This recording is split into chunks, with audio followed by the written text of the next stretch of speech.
আশ্চর্য কবিতা। আমাদের ক্লাসে একটি নূতন ছাত্র আসিয়াছে। সে আসিয়া প্রথম দিনই সকলকে জানাইল, আমি পোয়েট্রি লিখতে পারি। এ কথা শুনিয়া ক্লাসের অনেকেই অবাক হইয়া গেল। কেবল দুই একজন হিংসা করিয়া বলিল, আমরাও ছেলেবেলায় ঢের ঢের কবিতা লিখেছি।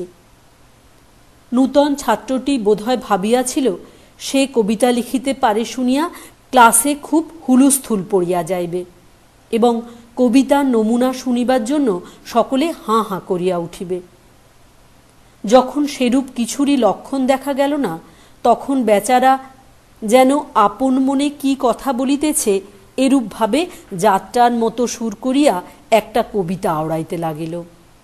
ওহে বিহঙ্গময়, তুমি কিসের আশায় বসিয়াছ উচ্চ ডালে সুন্দর বাসায়, নীল নভমণ্ডলেতে উড়িয়া উড়িয়া কত সুখ পাও আহা ঘুরিয়া ঘুরিয়া, যদ্যপি থাকিত মম পুচ্ছ এবং ডানা, উড়ে যেতাম তবসনে নাহি শুনে মানা।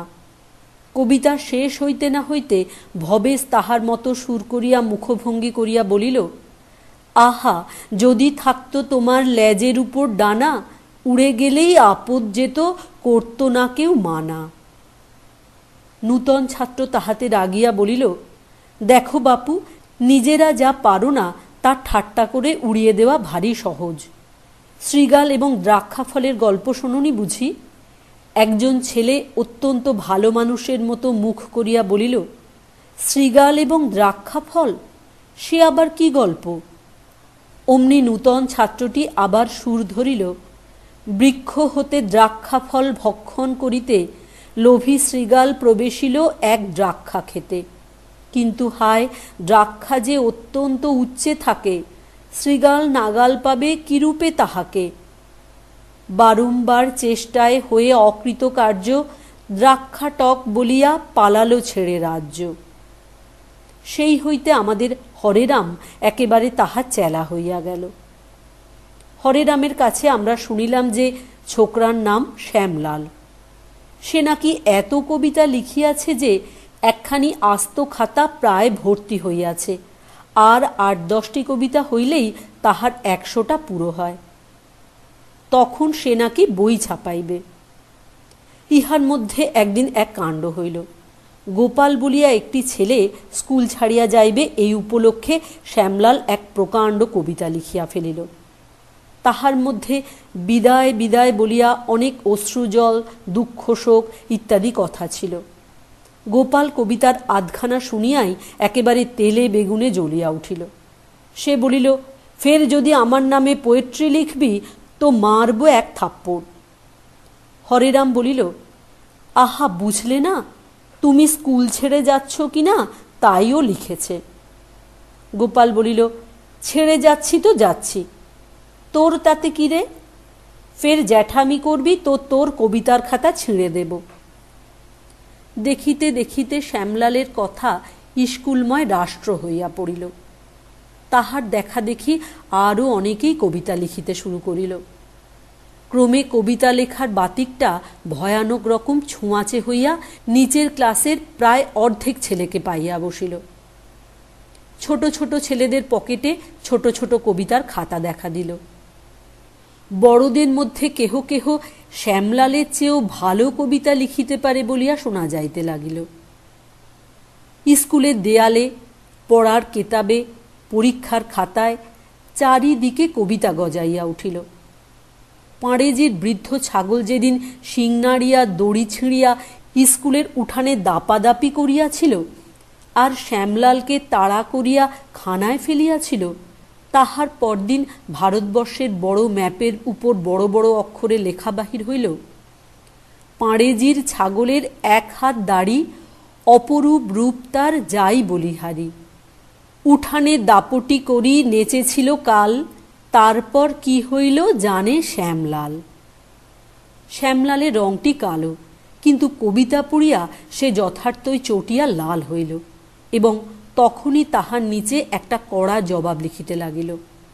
সে সবেমাত্র লিখিয়াছে, রে অধম কাপুরুষ পাষণ্ড বর্বর। এমন সময় গুরুগম্ভীর গলায় শোনা গেল, ম্যাপের উপর কি লেখা হচ্ছে? ফিরিয়া দেখে হেডমাস্টার মহাশয়। শ্যামলাল একেবারে থতমত খাইয়া বলিল, আজ্ঞে স্যার, আগে ওরা লিখেছিল। ওরা কারা? শ্যামলাল বোকার মতো একবার আমাদের দিকে একবার কড়িকাঠের দিকে তাকাইতে লাগিল। কাহার নাম করিবে বুঝিতে পারিল না। মাস্টার মহাশয় আবার বলিলেন, ওরা যদি পরের বাড়ি শীত কাটতে যায়, তুমিও কাটবে? যাহা হোক, সেদিন অল্পের উপর দিয়াই গেল। শ্যামলাল একটু ধমক ধামক খাইয়াই খালাস পাইল। ইহার মধ্যে একদিন আমাদের পণ্ডিত মহাশয় গল্প করিলেন যে তাহার সঙ্গে যাহারা এক ক্লাসে পড়িত তাহাদের মধ্যে একজন নাকি অতি সুন্দর কবিতা লিখিত। একবার ইন্সপেক্টর স্কুল দেখিতে আসিয়া তাহার কবিতা শুনিয়া এমন খুশি হইয়াছিলেন যে তাহাকে একটা সুন্দর ছবিওয়ালা বই উপহার দিয়াছিলেন। ইহার মাসখানেক পরেই ইন্সপেক্টর স্কুল দেখিতে আসিলেন। প্রায় ২০-২৫টি ছেলে সাবধানে পকেটের মধ্যে লুকাইয়া কবিতার কাগজ আনিয়াছে। বড় হলের মধ্যে সমস্ত স্কুলের ছেলেদের দাঁড় করানো হইয়াছে। হেডমাস্টার মহাশয় ইন্সপেক্টরকে লইয়া ঘরে ঢুকিতেছেন, এমন সময় শ্যামলাল আস্তে আস্তে পকেট হইতে একটি কাগজ বাহির করিল। আর যায় কোথা, পাছে শ্যামলাল আগেই তাহার কবিতা পড়িয়া ফেলে, এই ভয়ে ছোট বড় একদল কবিতাওয়ালা একসঙ্গে নানা সুরে চিৎকার করিয়া যে যার কবিতা হাঁকিয়া উঠিল। মনে হইল সমস্ত বাড়িটা করতালের মতো ঝনঝন করিয়া বাজিয়া উঠিল। ইন্সপেক্টর মহাশয় মাথা ঘুরিয়া মাঝপথে মেঝের উপর বসিয়া পড়িলেন। ছাদের উপরে একটা বিড়াল ঘুমাইতেছিল। সেটা হঠাৎ হাত পা ছুঁড়িয়া ৩ তলা হইতে পড়িয়া গেল। স্কুলের দারোয়ান হইতে আফিসের ক্যাশিয়ার বাবু পর্যন্ত হাঁ হাঁ করিয়া ছুটিয়া আসিল। সকলে সুস্থ হইলে পর মাস্টার মহাশয় বলিলেন, এত চেঁচালে কেন? সকলে চুপ করিয়া রহিল। আবার জিজ্ঞাসা করা হইল, কে কে চেঁচিয়েছিল? ৫-৭টি ছেলে একসঙ্গে বলিয়া উঠিল, শ্যামলাল।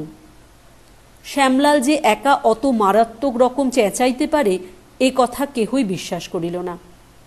যতগুলি ছেলের পকেটে কবিতার খাতা পাওয়া গেল, স্কুলের পর তাহাদের ১.৫ ঘণ্টা আটকাইয়া রাখা হইল। অনেক তম্বি তম্বার পর একে একে সমস্ত কথা বাহির হইয়া পড়িল। তখন হেডমাস্টার মহাশয় বলিলেন, কবিতা লেখার রোগ হয়েছে, ও রোগের ওষুধ কি? বৃদ্ধ পণ্ডিত মহাশয় বলিলেন, বিষস্য বিষমৌষধম, বিষের ওষুধ বিষ। বসন্তের ওষুধ যেমন বসন্তের টিকা, কবিতার ওষুধ তর্ষ টিকা। তোমরা যে যে কবিতা লিখেছ তার টিকা করে দিচ্ছি। তোমরা ১ মাস প্রতিদিন ৫০ বার করে এটা লিখে এনে স্কুলে আমায় দেখাবে। এই বলিয়া তিনি টিকা দিলেন, পদে পদে মিল খুঁজে গুনে দেখি ১৪, এই দেখো লিখে দিনু কি ভীষণ পদ্য। এক চোটে এইবারে উড়ে গেল সবিতা, কবিতার গুঁতো মেরে গিলে ফেলি কবিতা। ১ মাস তিনি কবিদের কাছে এই লেখা প্রতিদিন ৫০ বার আদায় না করিয়া ছাড়িলেন না। এ কবিতার কি আশ্চর্য গুণ! তারপর হইতে কবিতা লেখার ফ্যাশন স্কুল হইতে একেবারেই উড়িয়া গেল।